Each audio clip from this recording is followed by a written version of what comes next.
I really wanted the students to have the chance to experience publishing firsthand.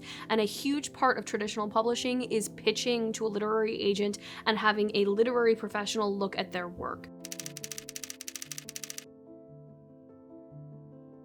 The Novel Capstone helps students post-graduation by preparing them to actually be writers. Developing any project for 9 straight months is an intense undertaking.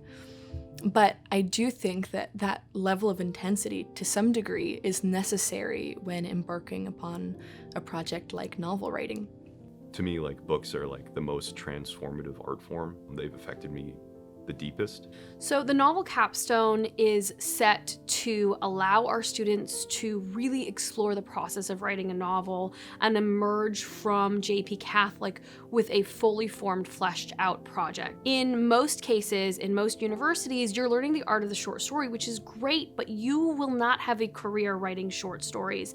And so I saw that as a whole and wanted to create opportunities for students to really dive in to publishing in a way that is actually a career and not just an exploration of how to tell a story, but something that they could have a real practical experience with a project. So in the Novel Capstone, we are writing novels between 50 and 100,000 words, which is roughly 200 to 400 pages. Who Killed Galeppo is a comedy crime satire. Wannabe detective Chaunt Brigsby is blessed with a murder of Galeppo, owner and operator of Galeppo's Steampunk Pizza Factory.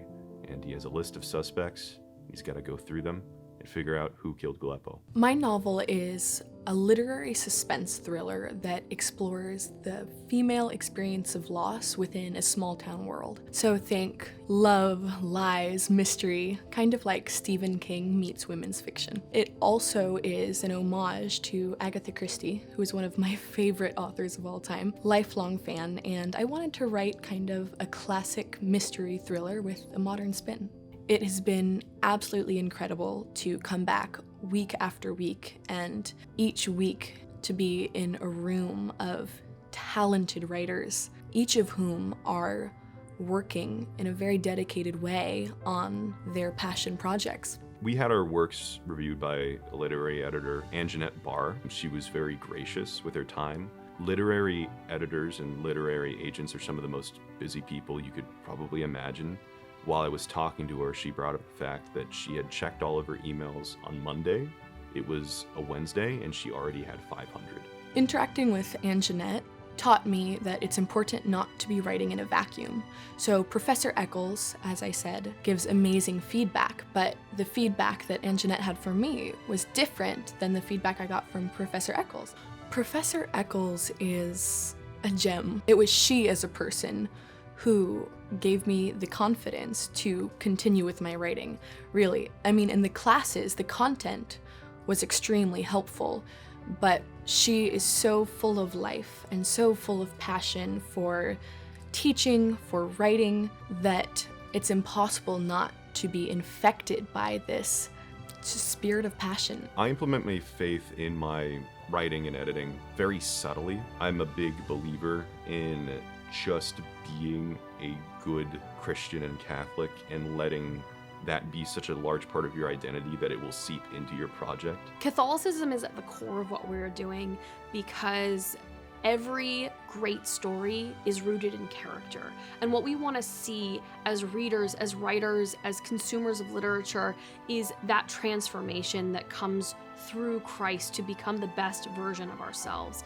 And so whether they're writing a YA fantasy or satire, we have dug down deep with each of the authors to understand the characters and how they can grow and change and become the best parts of themselves. A story is Catholic when it shows the good to be good and the bad to be bad.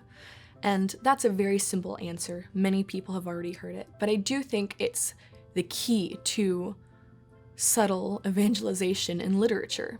It's really up to the audience to choose to embrace the story in that way. Just like how we have to like cooperate with the grace that is given to us by God, like the audience has to cooperate with the themes that you give them. But someone who's not looking for that can also just enjoy the story. So we're looking to have both sides of the coin, in that thematically it's Catholic, but maybe it's also something that can be a gateway for someone who is not expecting to be transformed by the work and the beauty that is on the page. The two people who jumped to my mind immediately as just being amazing inspiration for what I write now, one is Professor Riley. He just is like the guru, the Yoda of writing.